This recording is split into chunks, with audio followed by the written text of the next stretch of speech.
Go find another table, Evelyn. Only Real family belongs here, my stepdaughter said as she lifted her wine glass and smiled at the rest of the table like she had just made an innocent little joke. For a second, nobody moved. The crystal chandelier above us cast soft golden light across the dining room, glimmering against polished silverware and the expensive china I had spent all afternoon arranging. The smell of roasted turkey, rosemary stuffing, and sweet potatoes filled the house, but suddenly none of it felt warm anymore. Richard stared down at his plate. His fingers tightened slightly around his fork, but he said nothing. Not one word. Around the table, Chloe's husband gave an awkward chuckle before quickly looking away. Her younger brother Daniel shifted uncomfortably in his chair. Even the grandchildren fell quiet. I stood there holding the bowl of gravy with both hands while the heat from it slowly burned against my palms. Chloe leaned back in her chair, elegant in a cream-colored sweater dress that probably cost more than my monthly grocery bill, her blonde hair perfectly curled, her smile calm and effortless. The kids wanted to sit with immediate family this year, she added lightly. I figured you'd be more comfortable at the breakfast table anyway. Immediate family. The words landed harder than I expected. I had lived in that house for 9 years. 9 Thanksgivings. 9 Christmas mornings.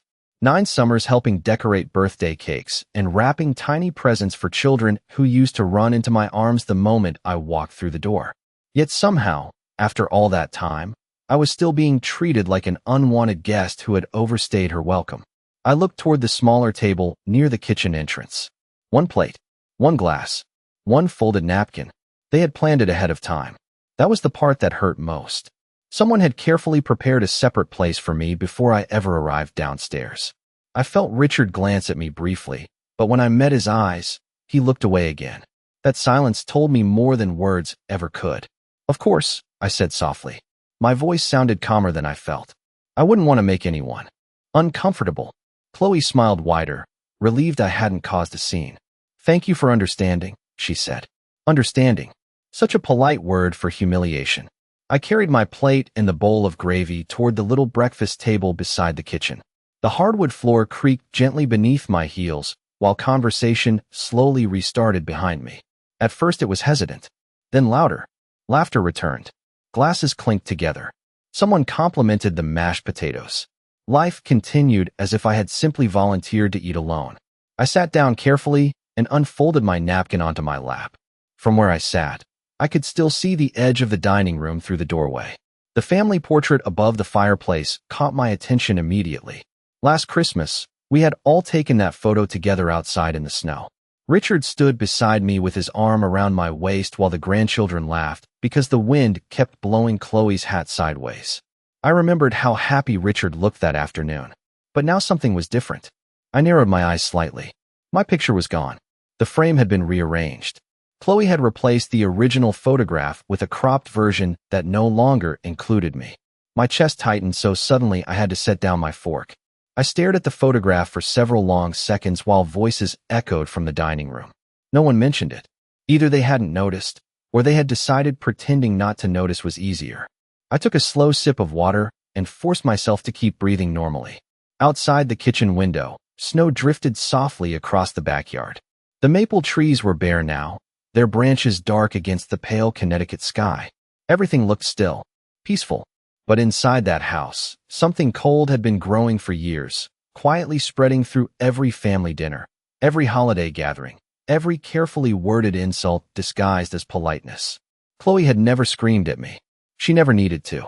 She specialized in smaller cuts, excluding me from family photos, introducing me as Dad's wife instead of family, making reservations without my name included, leaving me out of group texts, vacations, and birthday plans while smiling sweetly enough that Richard could pretend none of it was intentional.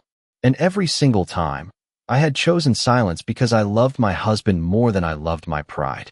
But sitting there alone beside the kitchen while the rest of the family celebrated 20 feet away, something inside me shifted quietly into place. Not anger, not even sadness anymore, just clarity. I looked back toward the dining room as Chloe laughed loudly at something her husband said.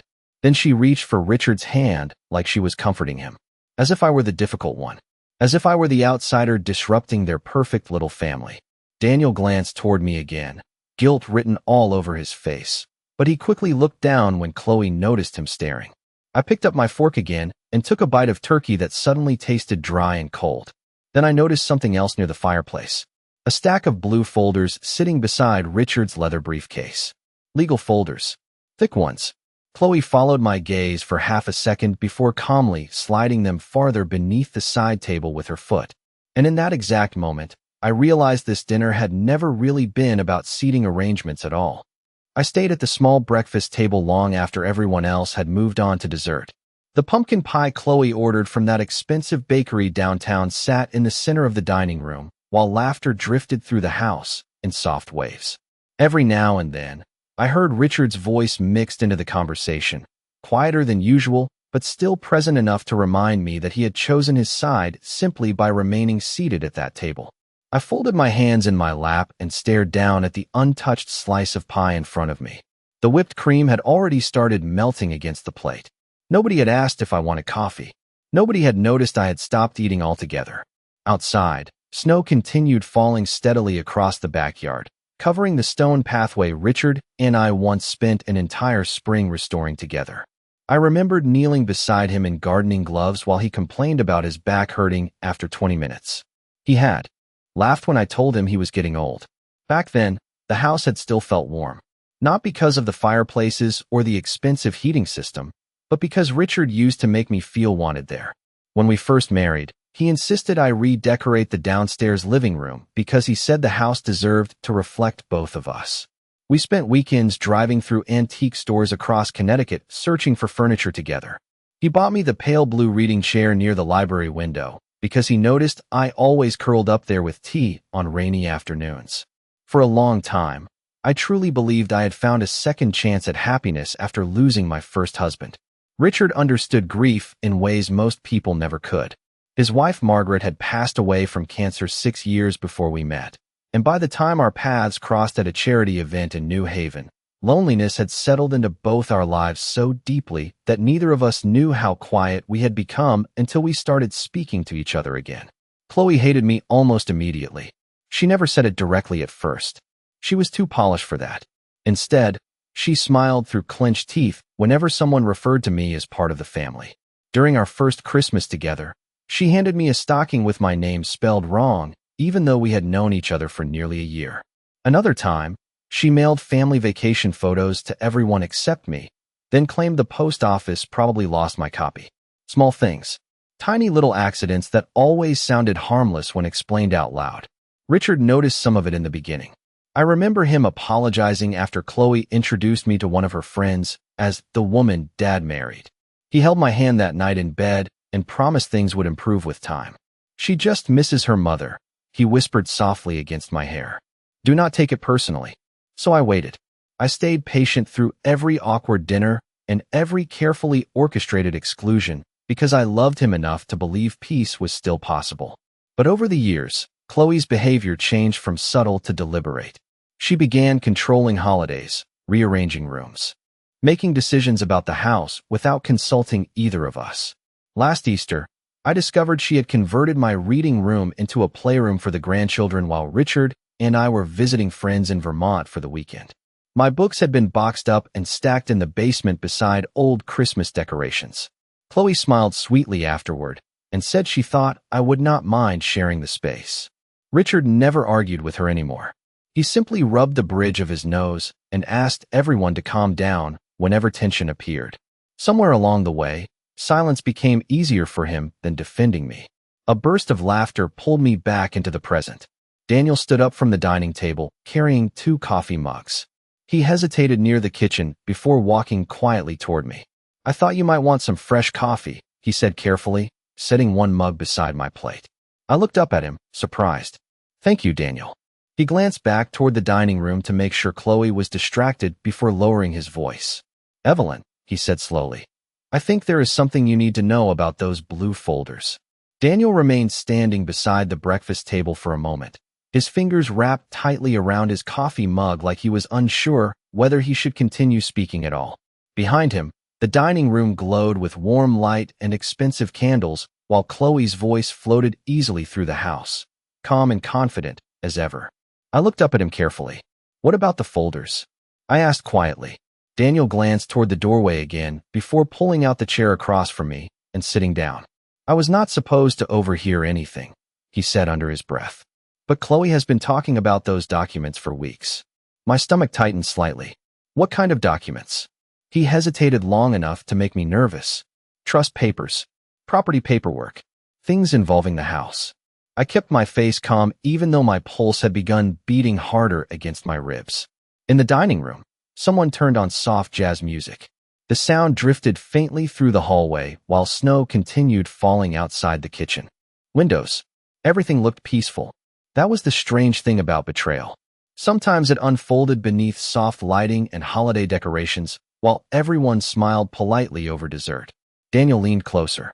A few days ago, Chloe thought I was asleep upstairs after the kids went to bed. She and Richard were in his office arguing. Hearing Richard's name attached to the word arguing sent a cold feeling through me. About what? Daniel lowered his voice even further. She wants him to update the family trust. She kept saying the estate should stay with blood relatives only. Blood relatives. The phrase echoed inside my chest like a door quietly closing. I stared down at my coffee cup while steam curled softly into the air between us. Did Richard agree? Daniel rubbed his jaw awkwardly. I do not know. He mostly stayed quiet. Chloe did most of the talking. Of course she did. Chloe had always filled silence quickly, especially when she sensed weakness in someone else. Over the years, I had watched her slowly reshape the emotional climate of the house the same way ivy wraps around old brick walls until eventually you can no longer see what was underneath. Richard used to argue back in the beginning. Not loudly. He was never that kind of man. But he used to defend me in small ways. He would correct Chloe if she excluded me from plans. He would insist my name be included on invitations and reservations. He would reach for my hand beneath the dinner table whenever tension rose. Then little by little, those gestures disappeared. After his retirement 2 years earlier, something in him changed. He became quieter, more tired. Chloe began handling more of his finances, more of the scheduling, more of the decisions involving the house. At first, it seemed helpful. She claimed she was simply trying to reduce stress for him after his blood pressure problems started. But eventually, even simple things began happening without my knowledge. Contractors arriving unexpectedly. Furniture replaced. Rooms reorganized. Last month I came home from grocery shopping and found the locks on the wine cellar changed because Chloe decided the grandchildren should not wander downstairs.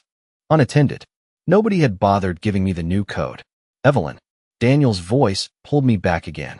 I really do not think Chloe expected you to notice those folders tonight. I gave a faint smile that did not quite reach my eyes. That is because Chloe assumes older women stop noticing things once they become inconvenient. Daniel looked genuinely uncomfortable hearing that. He stirred cream into his coffee, even though he had not taken a single sip yet. I do not think she hates you, he said carefully. I think she is afraid of losing control. I almost laughed at that. Afraid. Chloe Bennett had never looked afraid a single day in her life. She moved through rooms with the confidence of someone who believed everything already belonged to her.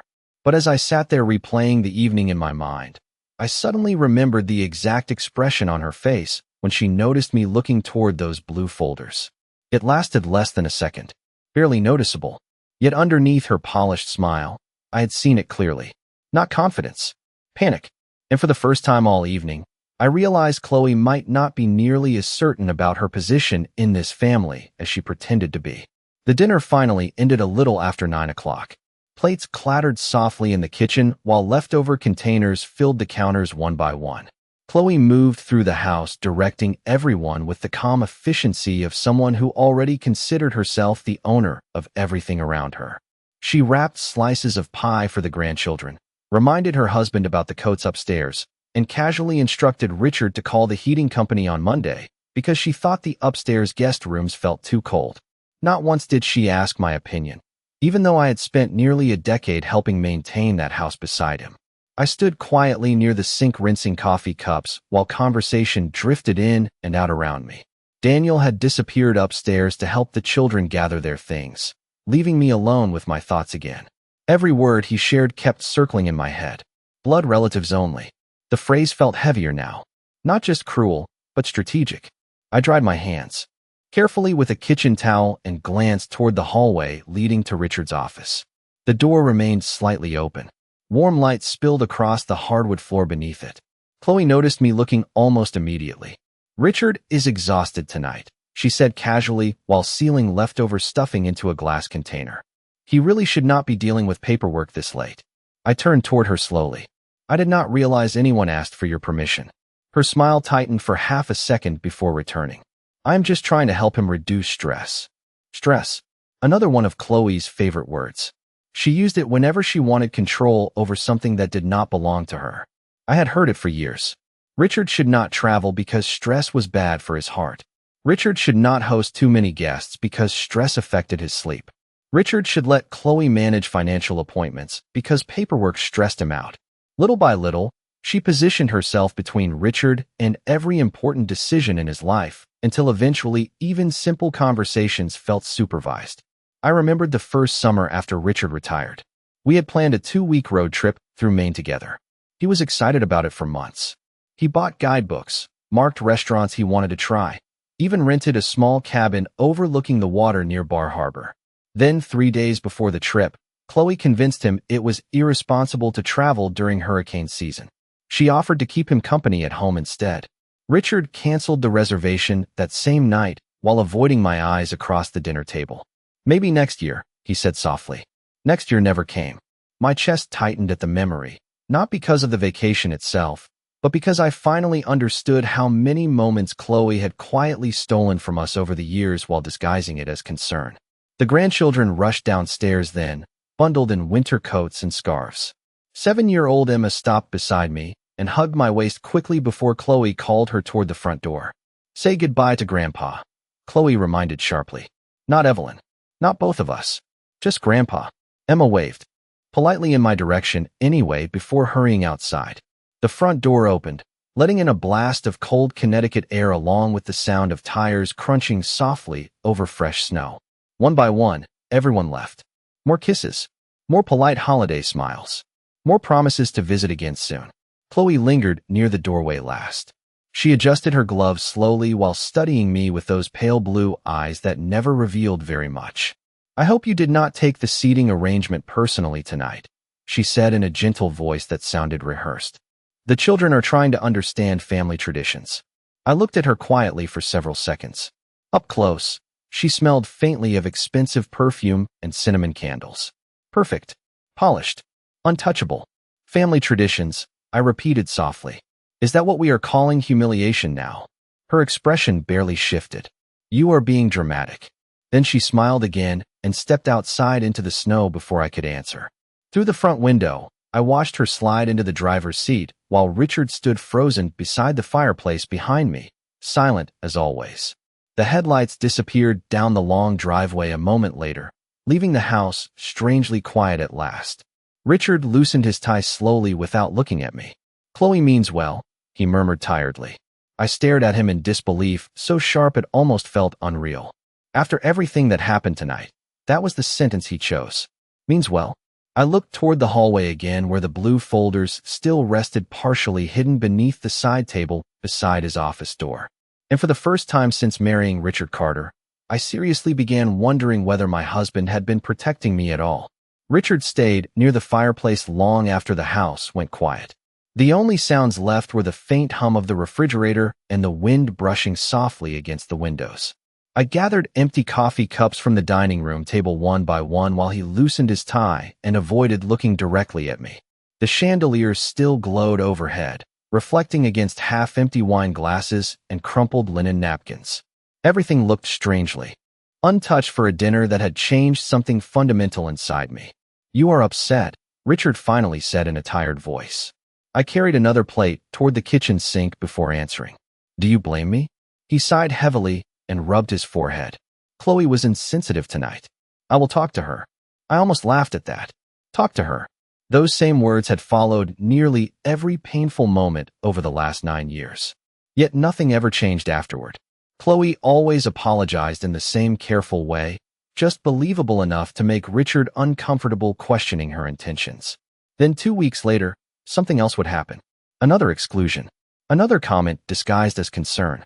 Another reminder that I did not truly belong there in her eyes. I rinsed gravy from a serving spoon slowly while warm water steamed against my hands. Did you know she set a separate table for me before dinner even started? Richard remained silent. That silence answered more than any explanation could have. I turned off the faucet carefully and faced him across the kitchen island. Did you know she removed me from the family portrait too? His expression shifted slightly then, genuine surprise flickering across his face for the first time all evening. What are you talking about? The photograph above the fireplace, I said quietly. The version hanging there now has me cropped out completely. Richard frowned and walked into the dining room. I followed behind him slowly while he stared up at the frame above the mantel. The room fell still. Even from behind, I could see the tension building across his shoulders. I did not notice, he admitted after several long seconds. That hurt more than if he had lied. Not noticing meant he had stopped seeing me disappear piece by piece a long time ago. Richard lowered himself heavily into one of the dining chairs and stared down at the polished wood table. He suddenly looked older than 72. More tired. Things have been difficult since retirement, he murmured quietly. Chloe has been helping manage a lot lately. Managing, I repeated softly. Or controlling? He looked up sharply at that, but did not answer. Instead, his eyes drifted toward the hallway where the blue folders still sat partially hidden beside his office door. For a moment, something uneasy passed across his face. Fear maybe, or guilt. I followed his gaze carefully. What is in those folders, Richard? His jaw tightened almost immediately. Nothing you need to worry about. There it was again. The same phrase older men often used when they wanted women to remain quiet and trusting while important decisions happened elsewhere. Except I was no longer willing to play that role. Daniel told me Chloe has been pressuring you about the trust, I said calmly. Richard looked genuinely startled. Daniel had no business discussing family matters. I am your wife, I replied softly. That should make me family too. He closed his eyes briefly like the sentence physically exhausted him. Chloe is worried about protecting the estate for the children. Protecting it from who? He did not answer quickly enough. My chest tightened. From me. Richard stood abruptly from the table and walked toward the windows overlooking the backyard. Snow had almost completely covered the stone path outside now. He kept his back turned toward me while speaking. You do not understand how complicated things become when money and inheritance are involved. I stared at him in disbelief. No, Richard. I understand perfectly now. The room felt colder suddenly despite the fire still burning quietly in the living room. I folded my arms tightly across my chest while years of memories rearranged themselves inside my mind with painful new clarity. Chloe redecorating rooms without asking me. Financial meetings I was excluded from. Conversations that stopped whenever I entered a room. Every small humiliation suddenly connected together like puzzle pieces I had spent years refusing to see. Richard finally turned around slowly. Evelyn, he said carefully, there are legal details you are unaware of. I looked directly at him. Then maybe it is time I become aware of them. For the first time that evening, real panic crossed Richard Carter's face. Richard did not sleep much that night. I could hear him pacing softly across the upstairs hallway lawn. After midnight, while winter wind rattled faintly against the bedroom windows, I lay awake beside him staring at the ceiling, replaying every conversation from the evening over and over again. The humiliation at the dinner table no longer hurt the way it had a few hours earlier. That pain had settled into something colder now, something sharper. Clarity changes grief. Once you finally understand what people truly think of you, the confusion disappears. By 6:30 the next morning, I was already downstairs making coffee. The house felt unusually still without Chloe's voice filling every room with instructions and opinions. Pale morning light filtered through the kitchen windows, while snow blanketed the backyard in perfect silence. I wrapped both hands around my coffee mug and stared at the hallway leading toward Richard's office. The blue folders were gone. Of course they were. Richard entered the kitchen 20 minutes later wearing the same gray sweater from the night before. His face looked drawn and exhausted. He stopped when he saw me already awake. You should have rested, he said quietly. I gave a small nod toward the coffee pot. There is enough for both of us. He poured himself a cup carefully, avoiding eye contact again. The silence between us no longer felt familiar. It felt cautious now, measured, like two people standing on opposite sides of something fragile and dangerous. Evelyn, he finally began. I think emotions got too high yesterday. I looked down at the steam rising from my mug. Did they? He sighed softly. Chloe can be overprotective sometimes. That is an interesting word for cruelty. His jaw tightened slightly. You are making assumptions without understanding the full situation. I stood slowly from the kitchen table and carried my mug toward the sink. Then explain it to me. Richard remained quiet long enough for me to understand he had no intention of doing that. I turned around carefully. How long has Chloe been trying to push me out of this house? Nobody is pushing you out. Then why did she prepare a separate table for me? I asked calmly. Why was I removed from the family photograph? Why am I excluded from financial discussions involving the home I have lived in for nearly a decade? Richard rubbed both hands across his face tiredly. It is more complicated than you think. There it was again. Complicated. Another vague word meant to keep me passive while everyone else made decisions around me. I walked past him quietly and entered the hallway leading toward his office. Richard immediately straightened. Evelyn. I stopped outside the office door and looked back at him. I spent 9 years trying to be patient in this family, I said softly. Do not ask me to stay blind too. Before he could answer, the front doorbell rang unexpectedly. Richard frowned immediately. Who would come this early? I opened the front door before he could stop me. Daniel stood outside holding a dark wool coat closed against the cold morning air. Snowflakes clung to his hair and shoulders. He looked nervous. I am sorry for showing up unannounced, he said quietly. But I think you need to see something before Chloe gets here today. Richard appeared behind me almost instantly. Daniel, he said sharply, this is not appropriate. Daniel ignored him completely and held out a large manila envelope toward me instead. My pulse quickened slightly as I accepted it. The envelope felt thick. Heavy. What is this? I asked. Daniel hesitated. Last night, after everyone got home, Chloe accidentally left her laptop open in the den while she was upstairs putting the kids to bed. Richard's expression darkened immediately. You went through her computer? No, Daniel replied firmly. The documents were already open on the screen. He looked directly at me then. Evelyn, Chloe has been meeting with a new estate attorney for almost 4 months. A strange stillness settled through my chest. What kind of meetings? Daniel swallowed hard. Meetings about transferring ownership of the house entirely into Richard's family trust. Richard stepped forward sharply. That is enough. But Daniel kept speaking anyway. There is more. Chloe drafted plans for what she called future living arrangements after restructuring. I stared at him carefully. Future living arrangements?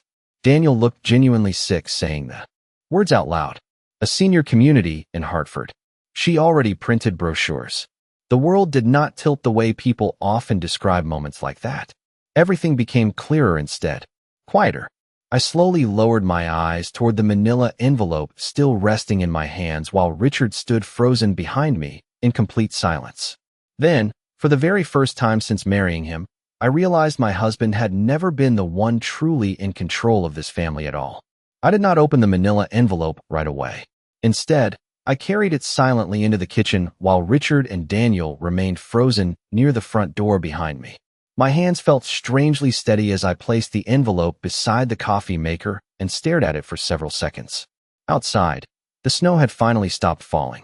Pale winter sunlight stretched across the marble countertops, making the entire kitchen look colder than usual. Richard walked in slowly a moment later.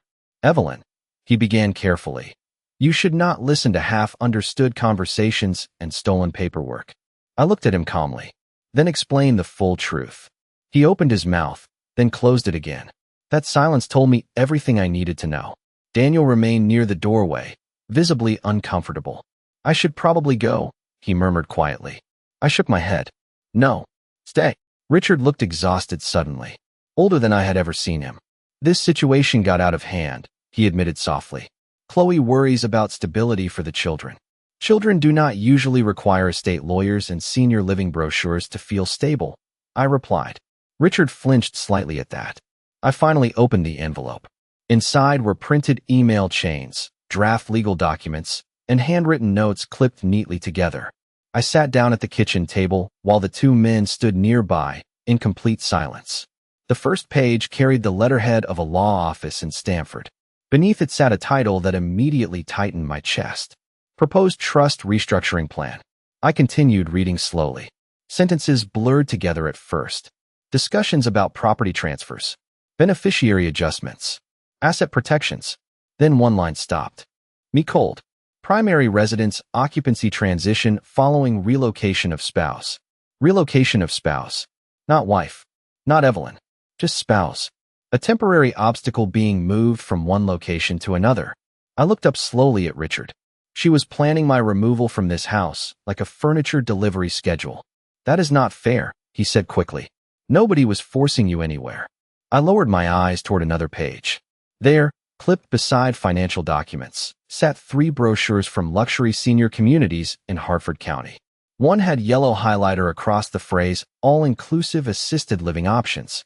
Another had handwritten notes in Chloe's careful script. Quiet environment. Shuttle access. Weekly wellness activities. My throat tightened unexpectedly, not from sadness anymore, but from humiliation so deep it almost felt unreal. Chloe had already begun designing a future where I quietly disappeared, while everyone else continued living comfortably inside the home I helped build beside Richard for nearly a decade. Daniel shifted awkwardly near the counter. Evelyn, I really do not think Richard understood how far Chloe was taking things. Richard remained silent. That silence answered him too. I set the papers down carefully and leaned back in my chair. Suddenly memories returned one after another with painful clarity. Chloe insisting the upstairs guest suite would eventually be more practical for me than the master bedroom. Chloe casually mentioning how many women my age enjoyed retirement communities because they made new friends there. Chloe slowly taking over holiday planning, household finances, and even medical appointments for Richard while I stood quietly on the sidelines pretending not to notice what was happening. None of it had been random. It had been preparation. A long, careful campaign designed to make my eventual removal feel natural by the time it happened. Richard finally sat down across from me, his shoulders slumped with exhaustion. I never agreed to send you away, he said quietly. I studied his face carefully. But you allowed her to believe she could. He looked down at his hands without answering. That hurt more than anger. Would have. Because deep down, I knew Richard was not cruel. Weakness was his real problem. Weakness disguised as exhaustion. Weakness disguised as keeping the peace. Chloe simply learned how to build her entire world around it. I gathered the papers slowly back into the envelope while the kitchen fell silent again. Then something else caught my eye near the bottom of the stack. A legal memo with several highlighted paragraphs. Unlike the others, this one carried handwritten notes from the attorney himself. My pulse quickened slightly as I scanned the page. Irrevocable co-ownership structure cannot be modified without secondary signature authorization. I read the sentence twice. Then a third time. Richard noticed my expression immediately. For the first time all morning, genuine fear crossed his face again. I slowly lifted my eyes toward him. What exactly, I asked softly, have you and Chloe failed to tell me about this house? Richard looked away the moment I asked the question. That alone was enough to tell me the answer mattered far more than anything else I had discovered that morning. The kitchen suddenly felt very quiet. Even Daniel remained completely still beside the counter, watching Richard carefully like he was waiting to see whether the truth would finally appear on its own. I folded the legal memo slowly and placed it back onto the table. Richard, I said softly, what does co-ownership mean? He exhaled heavily through his nose before lowering himself into the chair across from me again. His hands trembled slightly as he reached for his coffee mug, though the coffee inside had already gone cold. 3 years ago, he began quietly. After my second heart procedure, I updated the estate documents. I stayed silent. I did not tell Chloe everything because I knew how she would react. My pulse quickened slightly. Tell me what? Richard finally lifted his eyes toward mine. The house is legally half yours. For several seconds, I simply stared at him without speaking. Outside, sunlight reflected brightly across the snow-covered backyard while the kitchen clock ticked softly above the pantry door. Half yours. The words settled slowly into place. Inside my mind, you transferred ownership? I asked quietly. Richard nodded once. The attorney recommended it after the surgery. He said if something happened to me, I needed to make certain you were protected. I looked down at the legal memo again. Suddenly, every highlighted sentence made sense. Secondary signature authorization. Irrevocable co-ownership structure. Chloe could not remove me from the house because legally it belonged to me too. Richard leaned forward slightly. Evelyn, I was always trying to protect you. I looked at him calmly. Then why keep it secret? His expression filled with something close to shame. because Chloe would have exploded if she found out. Daniel let out a quiet breath beside us like he finally understood the full situation too. I leaned back slowly in my chair while years of tension rearranged themselves into an entirely different picture. Chloe had spent years treating me like a temporary inconvenience because she believed eventually the house, the estate, and every family decision would belong entirely to her side of the family. But Richard had quietly changed the structure years ago without telling her, which meant Chloe's sudden panic around those documents had nothing to do with protecting the grandchildren at all. She had discovered something she could not control. Does Chloe know? I asked. Richard hesitated too long again. She recently found out part of it. Of course she had. That explained everything. The sudden legal meetings. The pressure. The urgency. Chloe had not been calmly planning my future out of confidence. She had been scrambling because the foundation beneath her plans was collapsing. When did she find out? About 6 weeks ago, Richard admitted softly. She accidentally saw one of the trust summaries during a meeting with the attorney. I almost smiled then. Not from happiness. From clarity. Suddenly, I understood why Chloe's behavior had grown more aggressive recently. Why she began pushing harder to isolate me from family decisions. Why she removed me from photographs and separated me during holidays. She was trying to rewrite the emotional structure of the family before the legal structure became impossible to challenge. If she could convince everyone I was not truly family, then perhaps eventually I would start believing it too. Richard rubbed his forehead tiredly. She felt betrayed. I looked at him carefully. Interesting choice of words. He swallowed hard, but did not argue. Daniel quietly stepped closer to the table. Evelyn, he said gently, there is one more thing you should probably know. I turned toward him. Last night after Chloe got home, she called the attorney again. My stomach tightened slightly. What did she want? Daniel looked deeply uncomfortable now. She asked whether there was any way to challenge your ownership rights if Richard became medically unable to manage financial decisions. The room went completely still. Even Richard froze. I stared at Daniel for several long seconds while those words settled into my chest like ice water. Chloe was not simply trying to exclude me anymore. She was preparing for control. Total control. Richard stood abruptly from the table. That is enough, he snapped sharply, louder than I had heard him speak in years. But it was too late. The truth was already sitting there between us in plain sight. I rose slowly from my chair and gathered the legal papers back into the envelope with steady hands. Then I looked directly at my husband. I think, I said quietly, it is time Chloe and I finally have an honest conversation. Chloe arrived at the house just after 5 that evening carrying 2 shopping bags and wearing the same calm expression she always used when she believed she controlled a room. Through the front windows, I watched her walk up the stone pathway while snow crunched softly beneath her boots. She paused briefly to adjust her coat before stepping inside without knocking, completely comfortable in a house she had already imagined inheriting. Dad? She called brightly while setting her bags onto the entry table. I brought those fabric samples for the upstairs renovation. Then she noticed me standing quietly in the living room beside the fireplace. Her smile faltered almost invisibly. Evelyn, she said carefully, I did not realize you were still upset about yesterday. I said, nothing at first. The fire crackled softly between us while the house remained strangely still. Richard stood near the staircase looking exhausted, and Daniel lingered quietly by the dining room doorway with his hands in his pockets. Chloe noticed him too and immediately narrowed her eyes slightly. What is going on? She asked. I walked toward the dining room table where the manila envelope rested neatly beside the legal papers. Then I pulled out a chair and sat down calmly. I think we should talk. Chloe remained standing. About what? About family, I answered softly. Her expression hardened almost immediately. If this is about the seating arrangement, I already explained that the children wanted immediate family together. I looked directly at her. Interesting choice of words.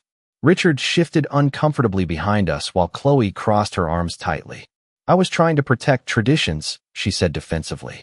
Children deserve stability after losing their mother. For a moment, genuine silence filled the room.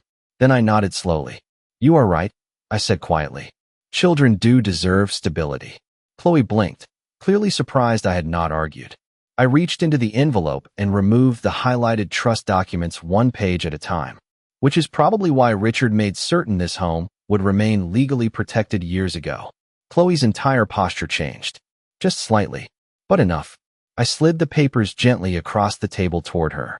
You should read page 4. Nobody spoke while Chloe scanned the document. I watched the exact moment she reached the highlighted section regarding co-ownership rights. The color drained slowly from her face.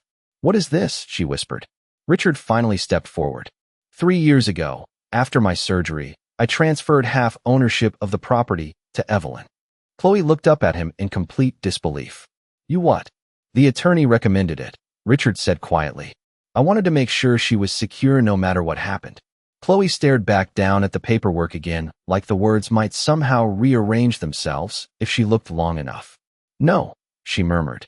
That is not possible. Daniel finally spoke from the doorway. It is already filed with the county. Chloe ignored him completely. Her breathing had become shallow now. Panicked. You never told me this. Richard lowered his eyes. Because I knew exactly how you would react. For the first time since I met her, Chloe looked genuinely shaken. Not angry. Not polished. Just frightened. I folded my hands neatly in front of me while she continued flipping through pages, desperately searching for some loophole that did not exist. Then she reached the memo regarding secondary authorization rights. Her eyes widened again.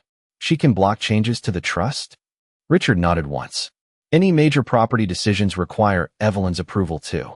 The room fell completely silent after that.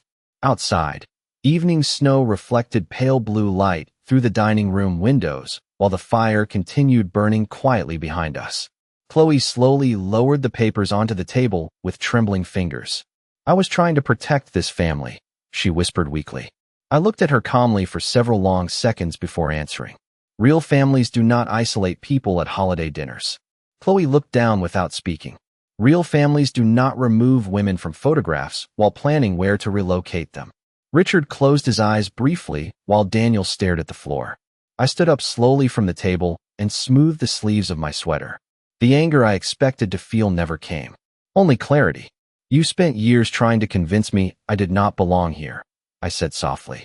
Meanwhile, this house legally belonged to me the entire time. Chloe remained frozen in silence. I picked up my coat from the chair near the doorway and slipped it on carefully. Then I looked once toward Richard. You should have defended me long before paperwork ever had to. He lowered his head without answering. I walked past them quietly toward the front door while snow began falling again outside beneath the dark Connecticut sky. Behind me, nobody tried to stop me this time. And somehow, for the very first time in years, the silence inside that house no longer made me feel alone.